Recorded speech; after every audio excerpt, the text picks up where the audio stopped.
certain level of perfection. There was a new guard, and he was, like, definitely leading it. I mean, it was sort of being in the presence of a god.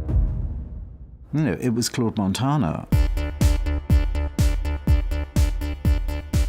Claude's clothes were extraordinary. Of its time, it really challenged convention. You saw things going on with fabric there that you couldn't see anywhere else. And it was really that shoulder that drove me completely off my fashion victim deep end, you know? No, he was selling wholesale to 400 stores around the world, probably the biggest selling label of all of them. A lot of the editors would quite literally take the whole outfit out of the bag and put it on the model. You would want the entire look. This was the designer decade. The decade whose signature silhouette he basically invented. Razor-sharp tailoring, a masculine notion of a silhouette onto a female. As a band, we wore a lot of Montana clothes.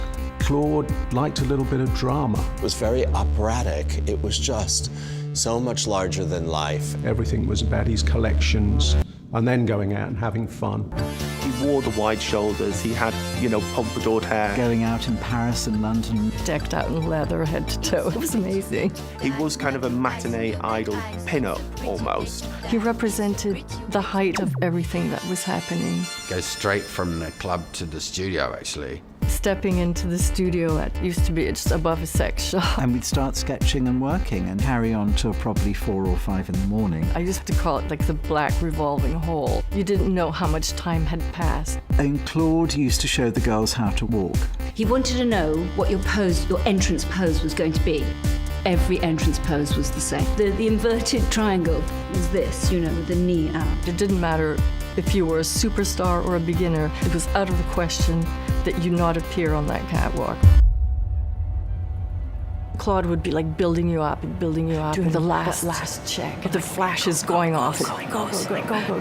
The flash is going off in every direction. It was like being at a rock concert. The tickets were like a piece of gold. People fighting to get in and the show's running 2 hours late. People used to take knives with them to cut holes in the tent. The looks and the makeup, they were so total. There was none of this, like, easy breezy, I just woke up this way kind of hair. Like, none of that stuff that anybody could do. That required work.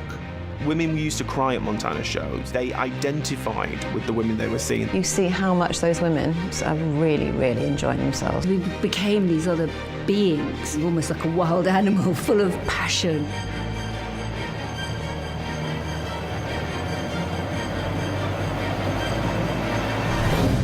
Well, it was a very heady experience. Yeah.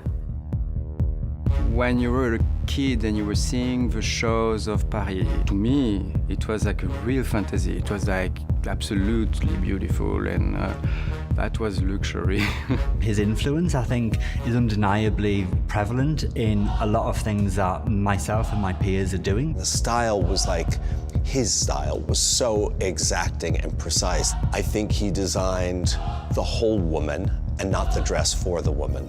Some of my go-to materials have connections. The volume and the structure is something that that appeals to me, that kind of architectural rigor. He's really one of the pioneers that helped invent fashion as we experience it today. Claude Montana was inventing this idea of empowerment in his own French accent. You know, he kind of referred to himself as the dream maker, and this idea that fashion is a fantasy, and for me it's a little bit like that Cinderella effect. As decades go by, they're still absolutely relevant. You know, he is the Marilyn Monroe or the James Dean of fashion.